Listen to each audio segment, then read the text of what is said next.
বুধবার দুর্গাপুর সিটি সেন্টারে গোটা এলাকায় বিকট শব্দ ঢাকলো কালো ধোঁয়ায়। নিমেষের মধ্যে ছড়ালো এলাকায় আতঙ্ক।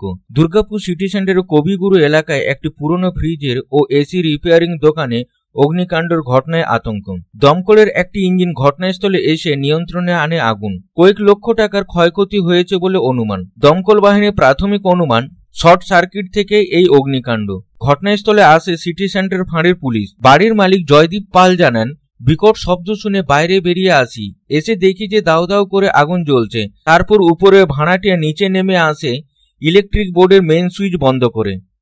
তারপর দমকল বাহিনীকে খবর দেওয়া হয়। দমকল এসে আগুন নিয়ন্ত্রণে আনে। পরে পুলিশ আসে এবং আগুন লাগার ঘটনা খতিয়ে দেখে। গত 16 থেকে 17 বছর ধরে ভাড়াটিয়া এখানে ব্যবসা করছে। একটা শব্দ শুনে সঙ্গে সঙ্গে বাইরে বেরিয়ে আসি, এসে দেখি পুরো দাউ দাউ করে আগুন জ্বলছে, ওপর অবধি চলে গেছে, দোতলা অবধি চলে গেছে। হ্যাঁ, তারপরে ওপরে ভাড়াটে নিচে নেমে এলো, আমাদের ওপরে যে ভাড়াটে নিচে নেমে এসে তাকে বললাম মেন সুইচ স্টপ করুন। মেন সুইচ স্টপ করলো। অফ করার পর তারপরে দমকল এসছে। দমকল আসার পর আগুন ফাগুন নিভিয়ে দিয়ে পুলিশ এসেছিল। হ্যাঁ, পুলিশ আসার পর সবকিছু অ্যাড্রেস প্রবীর দাস, যে এখানে ভাড়া থাকে তার সঙ্গে কথা বলে দিয়েছি, প্রবীর মান্না। এটা কতদিন ধরে এমনি ভাড়া দেওয়া আছে?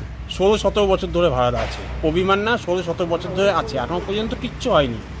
হ্যাঁ, হঠাৎ করে এখন এই অবস্থা হলো, আমি দেখে অবাক হয়ে যাচ্ছি। দুর্গাপুর থেকে সাধন রুজে report, public times. I am Dr. Radha Krishna. I am a gastroenterologist and a liver specialist. So I do visit Durgapur once a month. I stay here for 2 days. So we do different types of procedures pertaining to gastroenterology and liver. So we have a range of evaluations that we do here. We do the routine endoscopy, colonoscopy. Starting from there, we have advanced technologies like nasal endoscopy, liver fibroscan, capsule endoscopy.